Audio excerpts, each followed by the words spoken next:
The best iPhone against the latest GoPro. Which of these two cameras takes the better shots? There are 10 categories, 1 point for the winner of a category.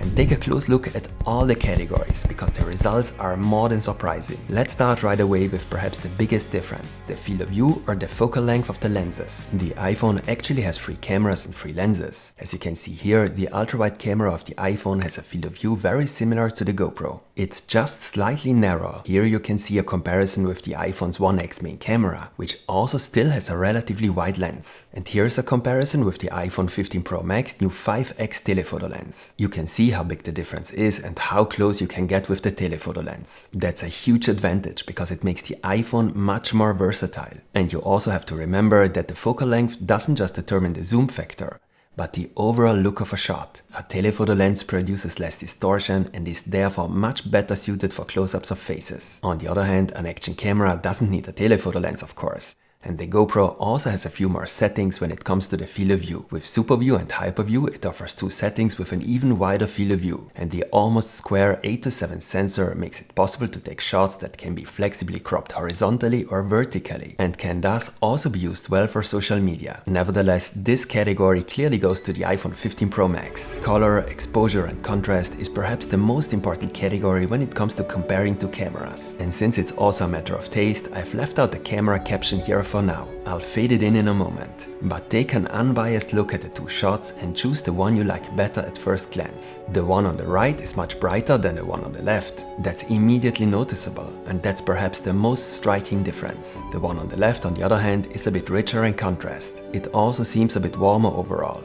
Have you decided which you like better? Then let's take a closer look at the differences. The shot on the left is of course that of the GoPro, and the one on the right is that of the iPhone 15 Pro Max. Purely from the colors, the GoPro has more orange and reddish tones.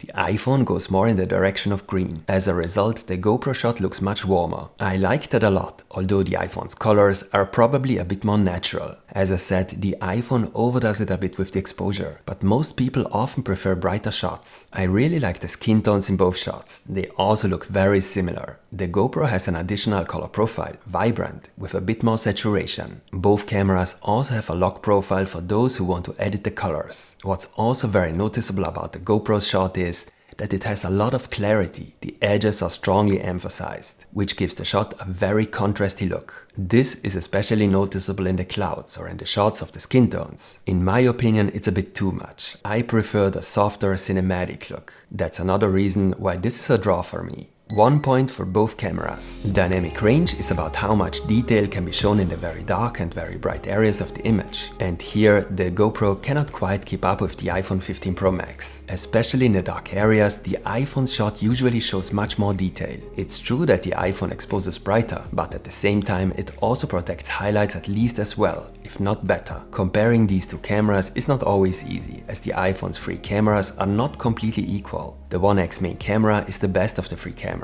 and can bring out more details, especially in the dark areas. I also think there is a certain amount of HDR processing done on the iPhone, albeit very subtly. The GoPro, on the other hand, has a proper HDR mode. However, this has limitations and has that somewhat unrealistic HDR look. But it does protect highlights in particular mostly well and sometimes better than on the iPhone. But even with this extreme comparison in the tunnel, the HDR mode can't quite keep up with the iPhone. Overall, this is a point in favor of the iPhone for me. The situation is different when it comes to details. The GoPro shoots in up to 5.3K. The iPhone has a maximum resolution of 4K, and even though this difference doesn't seem huge, the GoPro produces not only the sharper shots, but also the more detailed ones. You can clearly see that here in the magnification, and that's despite the GoPro's lens being slightly wider than the iPhone's ultra-wide lens. 1 point for the GoPro. It is clear that today these are 2 completely different devices.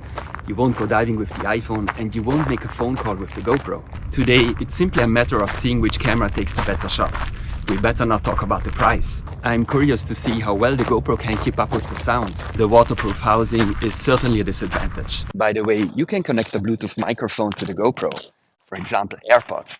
But the audio quality with the AirPods is then rather poor. Apart from the recording with the AirPods, the GoPro is a bit louder and also sounds a bit fuller. The voice sounds a bit clearer and more defined with the iPhone 15 Pro Max. For me, it is difficult to determine a clear winner here. 1 point for both cameras. Before we take a look at the low light performance and the stabilization, it is important to clarify what additional features the two cameras have. It's clear that the iPhone as a smartphone has infinite potential here, but regardless of that, the iPhone 15 Pro Max has a couple of very interesting features. It can shoot video in Dolby Vision HDR. This is not to be confused with the HDR mode of the GoPro. In Dolby Vision, highlights can be displayed much brighter. However, it needs a corresponding display for this, like the iPhone's display. Then the iPhone can shoot in ProRes and has a cinematic mode for a blurred background. A blurred background can also be created naturally with the iPhone without cinematic mode. It is also very interesting that the ultra-wide camera of the iPhone has a macro mode for extreme close-ups. With the GoPro, on the other hand, you should always keep a certain distance, since the fixed focus does not allow for close-ups. The GoPro also has a few interesting features. You can schedule shots and there are a few creative modes, like light painting, and you can set the exposure completely manually. For that you need an additional app on the iPhone. Overall though, that's a point in favor of the iPhone. The GoPro Hero 12 is known for its excellent image stabilization.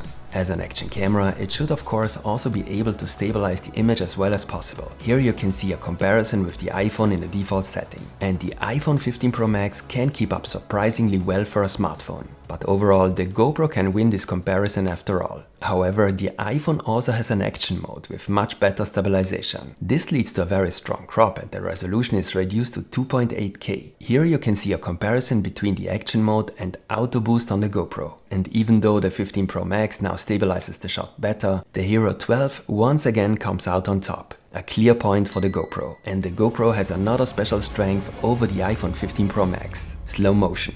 The Hero 12 can shoot slow motion in 4K with up to 120 frames per second. The recordings look almost as good as normal 4K recordings. On the iPhone, on the other hand, you have to reduce the resolution to 1080 for 120 frames per second. And the difference is clearly visible, of course. At 240 frames per second, the difference is no longer so clear. The Hero 12 shoots in 2.7K, while the iPhone 15 Pro Max shoots in 1080 again, and both shots don't look particularly good. But the GoPro's recording looks a bit better, though not great. The point for slow motion clearly goes to the GoPro though. Both cameras have rather small sensors. Shooting in low light conditions is therefore a challenge for both cameras. The cameras of the iPhone 15 Pro Max perform very differently in low light. The best camera of the iPhone in low light is the 1X main camera. The ultrawide lens and telephoto lens struggled in low light on older versions of the iPhone, but have been greatly improved this year. Here you can see a comparison of the Hero 12 with the iPhone's 1X main camera, and the difference is clearly visible. The iPhone 15 Pro Max takes incredibly good shots in low light with its main camera. The Hero 12 on the other hand reduces the shutter speed, which results in very poor image stabilization. You can see that in all the shots. It also produces more image noise, and especially when it is very dark, it cannot keep up at all. When comparing it with the ultrawide lens of the iPhone, the difference is not as clear anymore. However, the image stabilization of the GoPro also works much worse here. Nevertheless, both shots have about the same amount of image noise. This point clearly goes to the iPhone 15 Pro Max. The last category might seem a bit unfair, but it is very important for many. Some might want to shoot a longer basketball game or perhaps a ceremony. How long can you shoot with both cameras without them overheating or running out of battery?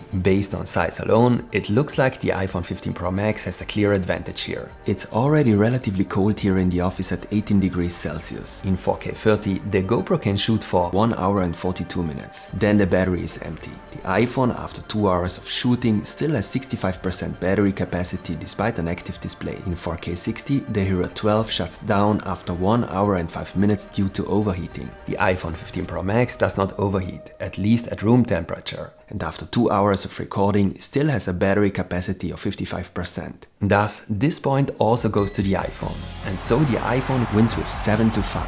Its big strengths are especially the free lenses and the performance in low light. But the GoPro is of course better at what it is supposed to do: shooting action. If you want to know if the Hero 12 is really the best action camera or how much the 15 Pro Max has improved compared to the 14 Pro, then take a look at my respective videos. And give me a like as feedback if this video was interesting for you. There will be more videos on the 15 Pro Max and the Hero 12. So stay tuned and see you next time.